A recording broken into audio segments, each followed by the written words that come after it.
When we think of superhero movie music, we usually imagine booming brass, triumphant horns, and snare drums ready for war. But in 2008's The Incredible Hulk, composer Craig Armstrong did something completely different. He didn't write a score for a god or a billionaire, he wrote a score for a fugitive. Today, we're breaking down the blood test scene to show you how Armstrong uses subtle musical cues to tell the tragic, internal story of Bruce Banner long before the Hulk ever appears. Put on your headphones and let's listen closer.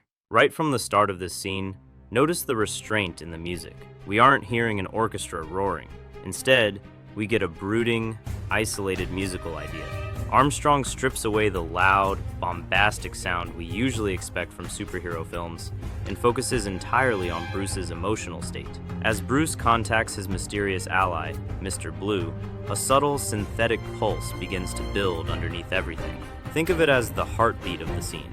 It represents science, hope, and the desperate possibility that this rare flower could finally be the cure.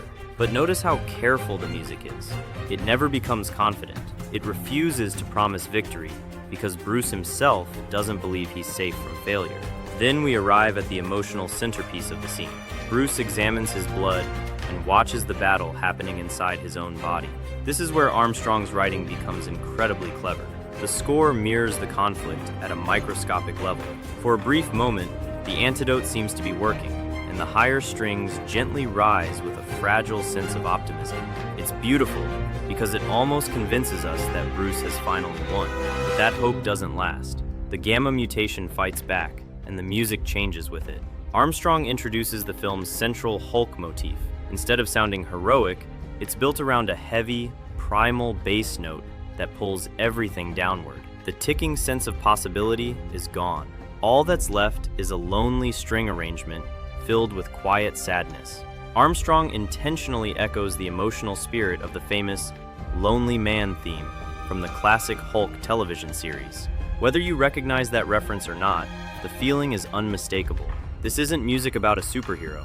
It's music about a man who desperately wants to be normal.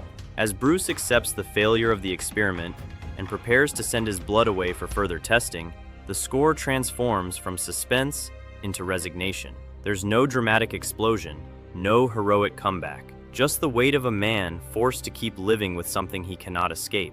By the end of the scene, the music tells us everything we need to know without saying a single word. Bruce Banner isn't fighting a villain, he's fighting his own biology. Every failed experiment reminds him that the monster is still there, waiting beneath the surface. That's what makes Craig Armstrong's score so special. It doesn't try to make Bruce sound powerful, it makes him sound human. Every note reminds us that before the Hulk is a force of destruction, Bruce Banner is a man carrying an impossible burden. This is why The Incredible Hulk has one of the most underrated scores in the Marvel Universe. It transforms a simple blood test into an emotional battlefield, proving that the greatest action in the scene isn't happening on the outside, it's happening within Bruce himself. The next time you watch this movie, don't just wait for the Hulk to appear. Listen carefully. You'll hear the music breaking Bruce Banner's heart long before the monster ever gets the chance.